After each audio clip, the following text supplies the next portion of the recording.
तुमच्याकडून पण सण असला की ही एक चूक नेहमीच होते का? त्याआधी माझ्याकडून गुढीपाडव्याच्या तुम्हा सर्वांना हार्दिक शुभेच्छा.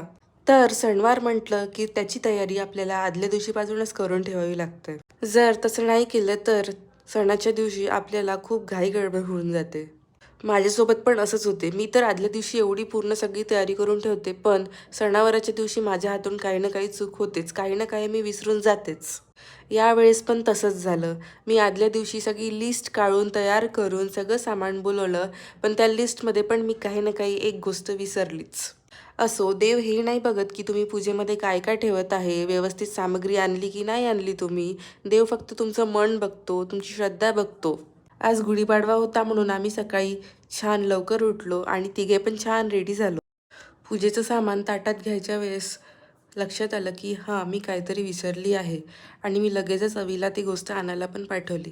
ती अवीने आणली सुद्धा. त्यानंतर आम्ही मस्त गुढी उभारली, छान पूजा केली. आमचं पिल्लू नेहमी मध्ये मध्ये करत असतो. तो आम्हाला काहीच करू देत नाही. इवन ट्रायपॉडला मोबाईल पण लावू देत नाही. असो, गुढीपाडवा म्हणजे मराठी नववर्षाची नवीन सुरुवात. या दिवसाला अतिशय शुभ दिवसही मानला जातो. अर्थात गुढीपाडवा म्हणजे विजयत्व, आनंद आणि नवीन वर्षाची सुरुवात. माझ्या माहेरी गुढी उभारली जात नसल्यामुळे मला नेहमी वाटायचं की मी पण कधीतरी गुढी उभारणार आणि ती हौस माझी सासरी गेल्यावर पूर्ण झाली. आणि खरंच सण असला की छान तयार होऊन छान पूजा केली ना की मन एकदम प्रसन्न वाटतं आणि घरात पण खूप प्रसन्न वाटतं.